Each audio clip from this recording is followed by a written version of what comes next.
فاني أتسألكمو فاني كوهما وتيو نوفي حامد العلي غبرو هذا يكون عوق أدلك كاينا كاردك كاينا نتفع كاينا يلومو هدوس منتال حياة ليكونن ناب مست ناب دراكس لزقاتو رأيول تسلل الله سبكو بملحاس بوز يزبل نعي رأيك نيجي أدلك كاينا يلومني بوس معنا اللوم من مليش نعي تبوي يسمع ما قلت نبي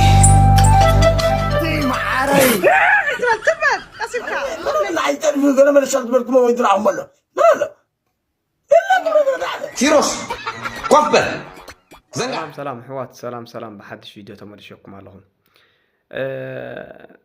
قتاچو ردا زبولو ازيو زحدزن قالات عدعديعو تزاريبو مالتي እዚ ድማ ንኤርትራ ንምፍሻል ኢሉ ብዙሓት ኤርትራውያን እሽየጡን ይልወጡን ከም ዝነበሩ ባዕሉ በአፉ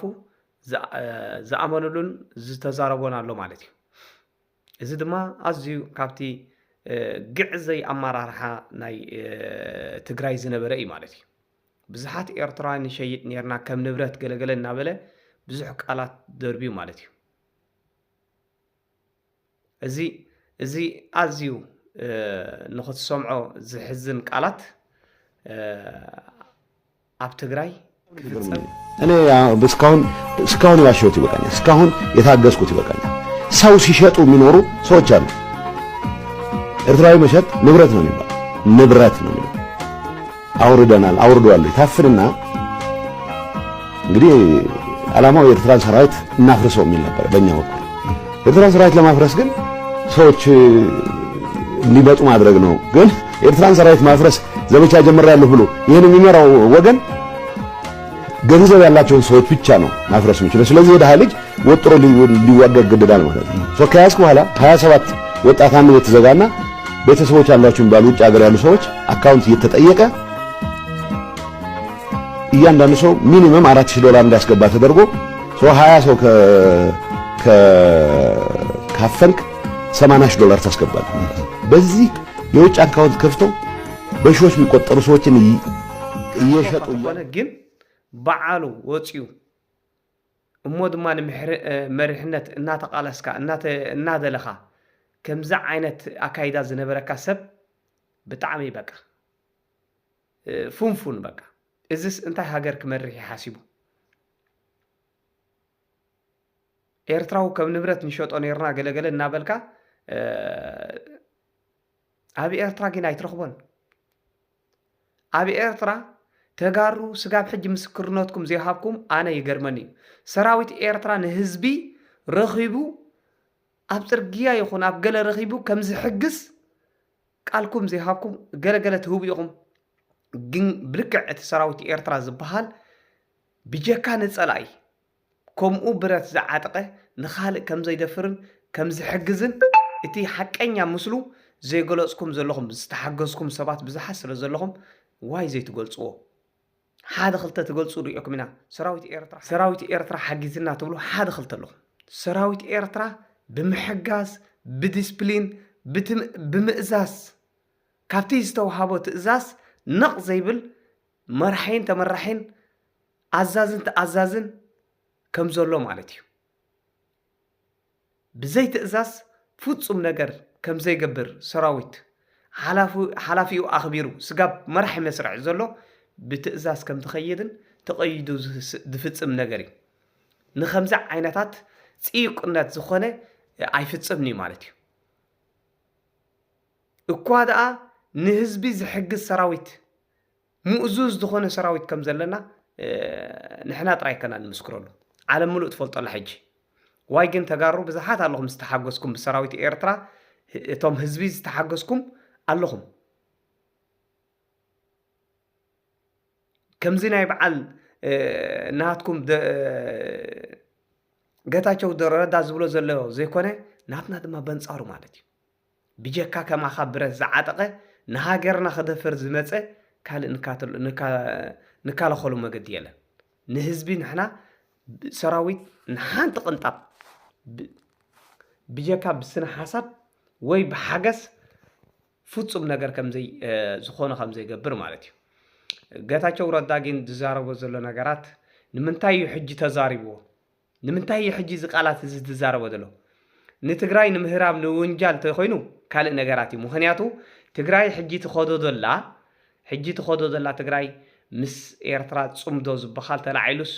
ዳርጋ ኣመዛዛሙ ስለ ዘሎ ንሱ ድማ ነዚ ነገራት እዚ ስለ ዘይቅበሎ ንትግራይ ንምውንጃል ንትግራይ ንምሕሳር ኢሉ ዝዛረቦ ተሎ ኮይኑ ይስማዓካ ሓቂ ዘረባ ንትግራይ ንምጽላም ኢሉ ነዚ ዝኸይድ ዘሎ ጽምዶ ስለ ዘይተቀበሎ ኣነ ከምዚ ክገብር ስለ ዝብል ስለ ዘይተቀበሎ ነዚ ዘረባዚ ገለ ኤርትራውያን ልክዕ ብሓቂ መሲልና ንዛረቦ ነገራት ኣለና ኣነ ከም ዝርዳእኒ እዚ ሰብዚ ሕጂ እንታይ ኮይኑ ተዛሪብዎ ጠቕላላ ሃዲሙ ምስከደ ሕጂ ዝዛረቦ ዘሎ ነዚ ቃላት እዚ ንኤርትራውያን ንሸጦም ነብና ከም ንብረት ኣብ ትግራይ ገለ ዝብሎ ዘሎ ኤርትራውያን ምስ ትግራይ ዘለና ጽምዶ ንኸይንፍጽም ክጋማምዓና ሓሳብ ስለ ዝደለየ እዩ ተዛሪብዎ ብልክዕ ከምኡ ኣለዉ እንድሕር ኮይኖም ድማ ካልእ እዩ ብካልኦት ሰባት ክሰምዖ ከለካ ይፅቡቕ እዚ ሰብዚ ዝዋደደር ነበረ ንሕልፍነት ሓላፊ ክኸውን ዝዋደደር ነበረ ሰብ ሕጂ ጠራኢዱ ምስ ተረፈ ከምዚ ዓይነት ቃላት ካብ ኣፉ ምውፃእ ናይ ነገር ድሓን ኣይኮነን ነቲ ጽምዶ ስለ ዘይተቐበሎ ክጽይቕ ኢሉ ዝተበገሰ እዩ ማለት እዩ ንትግራይ እውን ብኡ መልክዕ ይድውና እዩ ዘሎ ሽማ እቶም ተጋሩ ነዚ ነገራት እዚ መልሲ ክትብሉ ዓገብ ዋላ ክትብልዎ ኣይተሰማዕኹምን ማለት እዩ ኣይተሰማዕኹምን ናብቲ ካልኣይ ኣርእስቲ ሕዋትና ንሪኦም ኣለና ተቃዋማይ ክትከውን ደጋፋይ ክትከውን ፀገም የብሉን እዚ ነናትካ ኣተሓሳስባ ነናትካ ኣካይዳ ይደለካ ግን ድማ ነብስኻ ሸጥካ ነብስኻ ኣሕሲርካ ነብስኻ ሙሉእ ለይቲ ኣብኡ ትበልዕ ኣብኡ ትሸይን ኣብኣ ትሓድር መዓስ ዳይኻ ክትድቅስ መዓስ እዩ እምሮ ናሃትካ ከም ወዲ ሰብ ክሓስብ መዓስ ንመዓስ እዚ በጃኻትኩም ካብ ከምዚ ዓይነታት ክንወፅእ ክንክእል ኣለና ሕጂ ዝፋና ሓውና ራእይዎ መጀመርታ ዝነበሮ ኣዝዩ ቃላቱ ዋላ መስርዑ ዝሓልው እዮም ነይሮም ሕጂ ግን ቁርብ ናይ እምሮ ናይ ጥዕና ፀገም ስለ ዝገብር ዘሎ በጃኻትኩም ኩላህና ተቃዋማ ይኹን ደጋፋ ይኹን በጃኻትኩም ኣብዝኣተዎ ኣትዩ ኣይንፅረፎ ጥዑይ ከለኮ ክትምጉቶ ትኽእል ኢኻ ብስነ ሓሳብ ሕጂ ግን ሓሳቡ ምእሰር ዘይብሉ ትርእይዎ ኣለኹም ሰንሰለት እናገበርካ በቃ እቲ ቀደም ዝነበረ ገፁ ተደዊኑ በጃኻትኩም እቶም ኣብ ከባቢኡ ዘለኹም ሰባት ሓግዝዎ ማንም ሰብ ብኣፍ ይሕግዘካ ዝኽእል ትርፊ በቃ ኣብ ርሑቕ ዘሎ ሰብ ሓሳብ ይክበካ ዝኽእል ኣብ ጎኑ ዘለኹም ይዕርኽቱ ትማሊ ምስኹም መቃለስትኹም ዝነበረ ሆ መባሃልትኹም ዝነበረ ኩሉ ነገራቱ ገዲፍኩም ሓግዝዎ ብፍላይ ድማ ተን ቤተሰቡ ክዕርፍ ካብዚ ማስሜታ ሓሳእ ክኽወል በጃኻትኩም ትርእይዎ ኣለኹም እንታይ ክዛረብ ውዕል ኣሎ እንታይ መሲሉ ኣሎ ገፁ ሕጂ ንፋነ ጥራይ ኮንኩን ዝዛረብ ዘለኹም ብዙሓት ሰባት ንዕኡ ከርክብዎ ኣብ መገዱ ዘለዉ ሰባት ኣለውና ብገዛእ ፍቓዶም ክሓሙ ዝደልዩ ሰባት ኣለውና ብገዛእ ፍቓዱ ክብል ከለኹ ሙሉእ ለይቲ እንድሕር ኣብኡ ተሓድር ኮንካ ሰባት ከተፍቱ ዲኻ ሙሉእ ለይቲ ዓንገረር ትብል ተለኻ እዚ ፅቡቕ ኣይኮነን ዋላ ብሃገር ዋላ ደጋፋይ ይኩን ደጋፋይ ክትከውን እኮ ሓሳባትካ ሰው ኣቢልካ ዳ ክትእለለካ እምበር ሙሉእ ለይቲ ሆ ጊፍቲ ክትዓሪ ዘይ ገንዘብካ ክትልምን ቃል በቃላ እኮ ለመና ስደደለይ ኣንበሳ ስደደለይ ጠውቃ ኣብላ ክትብሉ ሙሉእ ለይቲ ዘይከውና ተኣዛዝ ክትፃወቱ ሕጂ እንታይ መሲልኩም ኣለዉ ብዙሓት ክንጠቅስ ንኽእል ኢና ብገዛ ፍቓቶም ኣብ ቀረባ እዋን ንሕማም ኣለናል ክዝብልዋ ሰባት እዚኦም ድማ እቲ ህዝቢ እውን ይድግፎም እዩ ዘሎ ግደፉ ይትካተትልዎም ግደፉ ሞራል ኣይትሃቦም ግደፉ ኣጅኹም ኣይትበሎም በጃኻትኩም ዘስሕቅ ቃላት የብሎም ሲሒቅኩም ዲኹም ዘይትፈልጡ ኩሉ ግዜ ንዛረብ ኢና በዓል ዕንዱ በዓል እዚ ላቅዋ ጎጀ ሚሊ መሊኦም ኣዲኦም ትቁፀሮም ብዙሓት ሰባት ኣለዉ ነዛ ሕማም ኣለናል ክዝብልዋ ኣብ ቀረባ እዋናት ኣብ ሕማቕ ደረጃ ከም ዝወጥቁ ዝረኣዩካ ነገራት ኣለዉ ምክንያቱ ለይቲ ምስ መዓልቲ ኣብኣዮም ለይቲ ምስ መዓልቲ በጃኻትኩም ከምዚ ሓደ እውን ኣብ ዘለዎ ክገድፈልኩም እየ ኩላቶም ረኣይዎም እዞም ናይ ማስሜዳ ዝሓድሩ ሰባት ድቃስ የለን ይኡምሮና ክቐስን ክኽእል ኣለዎ ለይቲ ምስ መዓልቲ እንድሕር ቢዚ ትገብሮ ኮይንካ ብሓሳባትን ብገለን እሞ ድማ ዘይድቅስ እሞ ድማ ዘይትበልዕ ብልዕ ኣቢልካ ኣብታ ቲክቶክ ኮይንካ ትዛረብ ኣይትዕርፍ እዚ ኩሉ ነገራት ተደራሪቡ ኣደዳ ፀገም ስለ ዝኾነ መጀመርታ ተሃሳይ ድማ ነብስኻ እዩ ኣዲኹም ኣይትርአ ስድራኹም ኣይረኣዩ ሰብ ደኣጆኻ ኣጆኻ ብለካ ነቲ ኣጆኻ ዝበሃል ኮ ኣይብሎን እዚ ሕብረተሰብና ነቲ ሓሳባት ሕጂ ድመፅእ እኮ ኣጆኻ ኢሉ ዘተባብዕ ውሑታት እዮም ነቲ ዝፅለል ዘሎ ግን እንደገና ተኣኪቦም እዮም ዘፅለልዎ በጃኻትኩም ካብ ከምዚ ነገራት ክንወፅእ ክንሕግዞም ኣለና ውፁ 24 ላይፍ ኣይጠቕመኩምኒ ገንዘብ ናይ ሰብ ኣይጠቕመኩምኒ ኣንበሳ ሰዲድልካ ጫቆይ ሰዲድልካ ዝጠቕመካ ይብሉን ናትካ ይናትካ ሰሪሕኻ ርሂፅካ ብላዕ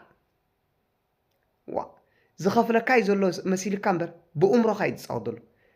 ለይቲ ምስ መዓልቲ ይሕዘካ ኣሎ ብላይፍ ሙሉ ለይቲ ሓድር ኣለኻ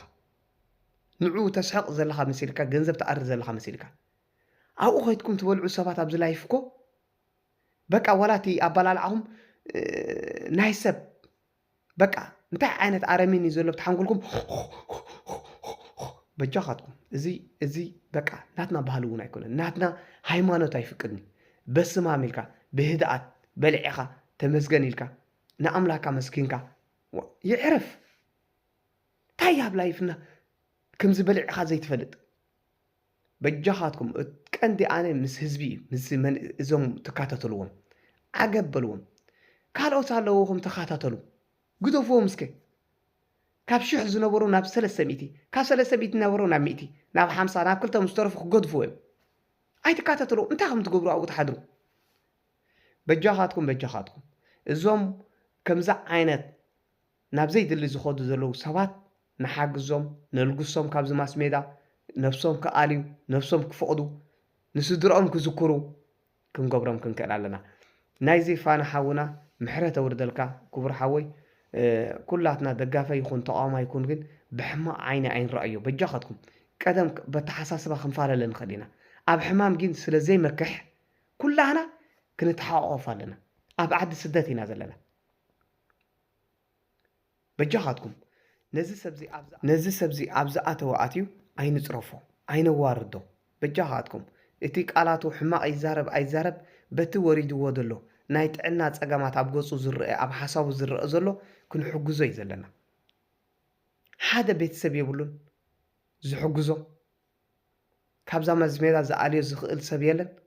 በጃኻትኩም ሎሚ ፅቡቕ ከሎ ድሓን ከሎ ኣብ ቀረባ ከሎ ኣጆኻ ንዓ ኢልና ንእለዮ ማለት እዩ ኣይንፅረፎ እየ ክብል ደሊ